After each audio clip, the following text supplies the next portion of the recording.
박대출 광화문 집회 관련 확진자 한 명도 안 나와. 서울연합뉴스 이동환 기자. 국민의힘 박대출 의원은 7일 지난달 14일부터 18일까지 닷새 동안 광복절 집회와 관련된 확진자가 단 한 명도 없었다며 신종 코로나 바이러스 감염증 재확산과 광화문 집회는 무관하다고 주장했다.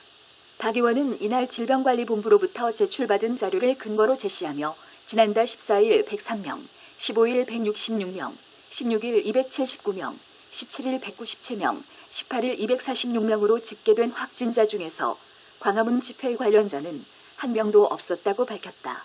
박 의원은 확진자와 최종 접촉 후 48시간 이내에 코로나19 바이러스가 검출되는 사례는 단 한 건도 확인되지 않았다고 질본은 밝혔다며 지난달 18일까지 확진자 관련 통계는 광화문 집회와 무관하다는 이야기라고 했다. 그러면서 밀집도 높은 집회로 방역 측면의 문제를 떠나 재확산 원인을 특정 집단에 전가하려는 마녀 사냥은 중단돼야 한다고 강조했다. 한편 김문수 전 경기지사는 페이스북 글에서 사랑제일교회 전광훈 목사가 이날 법원의 보석 취소 결정으로 재수감된 데 대해 코로나19 확산 주범으로 마녀 사냥당했다고 주장했다. 그는 10월 3일 개천절 집회를 차단할 목적도 있다며 전광훈 목사 수감으로 문재인은 더욱 곤경에 처하고 전광훈 목사는 오히려 사랑할 것이라고 했다. 그것은 이미 성북 보건소에 가서 물어보면 우리 교회는 이 방역을 방해한 적이 없다는 것을 이 공무원들이 다 알고 있어요. 근데 그걸 자꾸 언론에서 마치 방역을 제가 조성했다 이렇게 몰고 가니까 내가 또 재구속되지 않습니까? 담당자인 성북구 보건소에 가서 물어보면 우리는 자진 폐쇄 다 했고 명단 다 줬고 10년치 명단. 그 중에서 이제 처음에 오해가 있었던 것은 10년치 명단을 준 것 중에서 500명 가까이 연락이 안 되는 것은 10년 사이에 성도들이 떨어졌어요. 그 명단입니다. 근데 그것도 나중에 재수정해서 달라 그래서 재수정해서 다 줬고 그 보건소에 가서 물어보면 내가 방역을 방해했는지 안 했는지 다 확인할 수 있는 사안인데 뭐 언론이 기정사실화 자기들이 만들어 놓고 그렇게 몰고 가서 결국 나는 올 재구속시키기까지 왔는데 대한민국에 다시 저 이후에는 이런 일이 있으면 안 됩니다. 예. 근데 아시겠지만 이 광화문 집회 그다음에 사랑제일교회 관련자 이분들이 고령자들이 많으세요. 네. 그래서 이 고령자들이 많은 게 문제고 네. 또 한 가지는 경로가 불명한지 왜 감염된지를 모르는 사람이 평균적으로 한 22%쯤 돼서 네. 추적이 안 되니까 이게 광범위하게 퍼져 있다. 네네. 우리가 모르는데 이런 문제들이 좀 있긴 합니다. 좀 네. 걱정이 되죠. 아, 그러게요. 관련해서 특히 이제 광화문 집회 참석한 사람들 지사님께서 적극적으로 추적 조사 다 하겠다 이렇게 말씀하셨는데 현재 네네. 마무리가 됐습니까? 어떻습니까?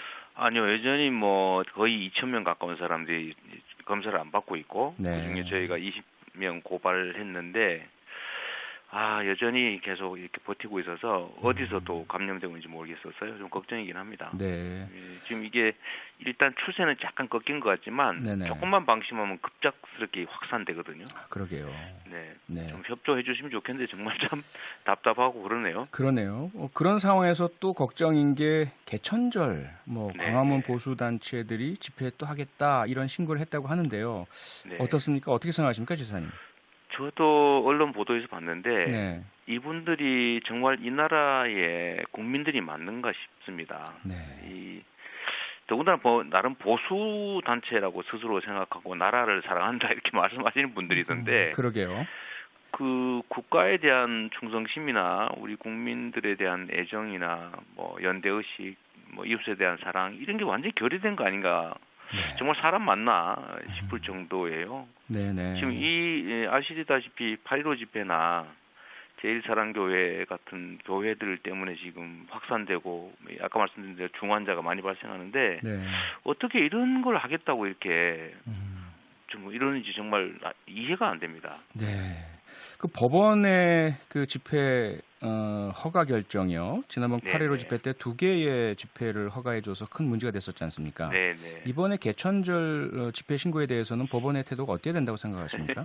뭐 그때는 아마 법원이 약간 판단을 달리 잘못했던 거 아닌가 싶어요. 네네.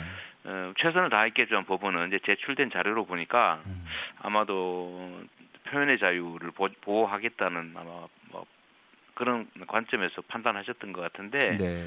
이제 부작용이 이제 생긴 것이고 네. 예측하지 못한 부작용이 생겼고 그게 현실화된 상태라 네. 이번에는 뭐 국민 법 감정에 맞게 결정하지 않을까 그렇게 예상됩니다. 네네.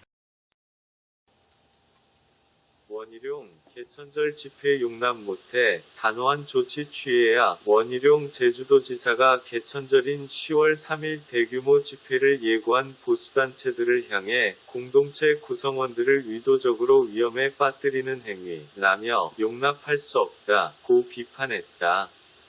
원 지사는 7일 페이스북을 통해 개천절 대규모 집회 이야기가 들리고 있다. 그 집회에 실제로 많은 사람이 모일 거라고 생각하지 않지만 집회 이야기가 들린다는 것 자체가 국민과 방역 당국을 힘들게 만들고 있다고 지적했다. 그는 있을 수 없는 일이라며 집회의 자유, 정치 표현의 자유를 부정하는 것은 아니다.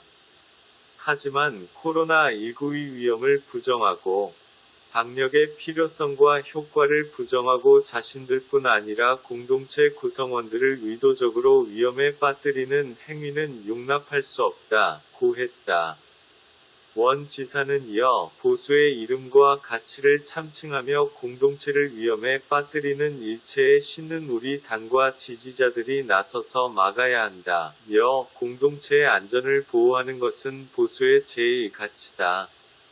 방역은 한순간의 방심도 용납하지 않고 바이러스는 이념과 종교를 가리지 않는다고 강조했다. 원 지사는 지난달 서울 광화문 광장에서 열려 코로나19 연쇄 감염의 창구가 된 광복절 집회를 언급하며 같은 오류를 반복하지 말아야 한다고 역설했다. 그는 우리 당은 그 집회와 거리를 뒀지만 일각에서 미온적 태도를 취한 듯했다. 당 구성원 일부가 적극 참여한 것도 부인할 수 없는 사실이라며 지난 집회 이후 전 국민이 고통을 겪었고 특히 방역당국, 의료진, 경찰 및 공무원들이 엄청난 경무에 시달리지 않았냐? 이런 오류를 반복해선 안 된다. 이번에는 단호한 조치를 먼저 취해야 한다고 적었다. 지키자 대한민국!